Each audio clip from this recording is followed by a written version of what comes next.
বন্ধুরা, আপনারা সবাই জানেন আগামী 2-4 দিনের মধ্যে আমেরিকার প্রেসিডেন্ট হতে চলেছেন জো বাইডেন। কিন্তু তার আগে ওনার অ্যাসিস্ট্যান্টের তরফ থেকে 10 পাতার একটা রিপোর্ট প্রকাশ করা হয়েছে।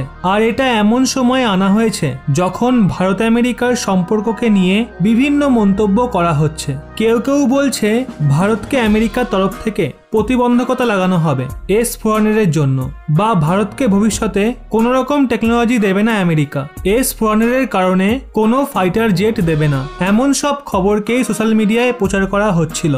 তারপরে জো বাইডেনের যে অ্যাসিস্ট্যান্ট রয়েছে তার তরফ থেকে ভারত আমেরিকার সম্পর্ক নিয়ে এই রিপোর্ট প্রকাশ করা হয়েছে, যেটায় বলা হয়েছে ভারত ও আমেরিকা তাদের 50 বছরের প্ল্যানিং মাফিক চলছে। মানে আগামী 50 বছরের জন্য ভারত আমেরিকার প্ল্যানিং হয়ে রয়েছে। এখানে বর্ণনা করা হয়েছে ইন্ডো স্পেসিফিকে ভারতের রোল কতটা গুরুত্বপূর্ণ থাকবে, আমেরিকা কিভাবে ভারতকে সাপোর্ট করবে। বলা হয়েছে আগামী সময়ে আমেরিকা ভারতকে ক্রুশিয়াল টেকনোলজি ট্রান্সফার করা থেকেও পিছু হটবে না, কারণ চীনের প্রভাব খুব দ্রুত বাড়ছে।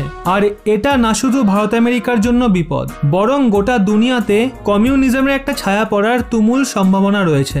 দুনিয়ার সবচেয়ে পুরনো ডেমোক্রেসি আমেরিকা আর দুনিয়ার সবচেয়ে বড় ডেমোক্রেসি ভারত, এই দুজনের কাছেই রয়েছে ডেমোক্রেসির ভার। তাই আমেরিকা চীনকে মাথায় রেখে আগামী 50 বছরের প্ল্যান তৈরি করে ফেলেছে। আর এই প্ল্যান এতদিনে অলরেডি ইনিশিয়েট হয়ে গেছে। ওবামার কার্যকাল থেকেই এই প্ল্যান ইনিশিয়েট হয়ে গেছিল। তারপর ট্রাম্প সরকার এটাকে এগিয়ে নিয়ে যায়, আর আগামী সময়ে জো বাইডেনও এটাকে এগিয়ে নিয়ে যাবে। এর থেকেই বোঝা যায় আমেরিকার রাষ্ট্রপতি যেই হোক, আমেরিকান প্রশাসন ভারতকে বন্ধু করে রাখতে চায়, কারণ আমেরিকা জানে সে ভারতকে ছাড়া চীনকে টক্কর দিতে পারবে না। কারণ চীনের আর্থিক শক্তি আজকের সময় অনেক বেড়ে গেছে, আর আগামী 6 বছরের মধ্যে চীন আর্থিক মামলায় আমেরিকাকেও টপকে যাবে। আর আমেরিকার সবচেয়ে বড় চিন্তা এটাই রয়েছে, কারণ আমেরিকার নিজের ইকোনমি এই সময় রিভাইভ তো করছে, কিন্তু তাতে কোনো রকম গ্রোথ দেখতে পাওয়া যাচ্ছে না। কারণ আমেরিকার মার্কেটে যে গ্রোথ হওয়ার ছিল সেটা অলরেডি হয়ে গেছে, কোনো বিশেষ পোটেনশিয়াল আর বেঁচে নেই।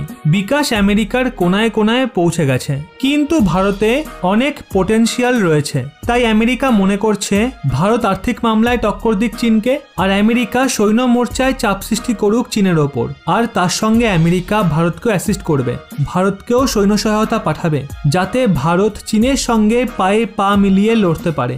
কিন্তু ওই রিপোর্টে একটা জিনিস খোঁজার চেষ্টা করছিলাম, যেটা পাইনি, সেটা হলো কোনো স্পেসিফিক হাতিয়ারের নাম নেওয়া হয়নি ওই রিপোর্টে। শুধুমাত্র বলা হয়েছে আগামী সময়ে যে অ্যাডভান্স টেকনোলজি রয়েছে সেটা ভারতের সঙ্গে শেয়ার করবে। আর এইবার এই রিপোর্টকে আনা এর জন্য এত মহত্বপূর্ণ হয়ে গেছিল, কারণ বলা হচ্ছিল জো বাইডেন প্রথম দিন থেকেই ভারতের বিরুদ্ধে পদক্ষেপ নেওয়া শুরু করে দেবে। আর এই খবর আসার পরেই ভারতও তার বি প্ল্যান তৈরি করে ফেলেছিল। ভারত সিদ্ধান্ত নিয়েছিল যে সে জাপান ও রাশিয়ার সঙ্গে মিলে একটা ট্রাইল্যাটারাল গ্রুপ বানানোর চেষ্টা করবে। জো বাইডেন এই রিপোর্টের মাধ্যমে ভারতকে আশ্বস্ত করেছে যে সে ভারতের বিরুদ্ধে কোনো পদক্ষেপ নেবে না, ভারত সম্পূর্ণ নিশ্চিন্ত থাকুক। এখন দেখার বিষয় এটাই যে জো বাইডেন কি তার কথায় অটুট থাকবে। এই বিষয়ে আপনার কি মনে হয় অবশ্যই নিচে কমেন্টে জানান। এবং এরকমই ব্যাক টু ব্যাক আপডেট পেতে রহস্য বাংলা এই চ্যানেলটি সাবস্ক্রাইব করে পাশের বেল আইকনটি অল করে রাখুন।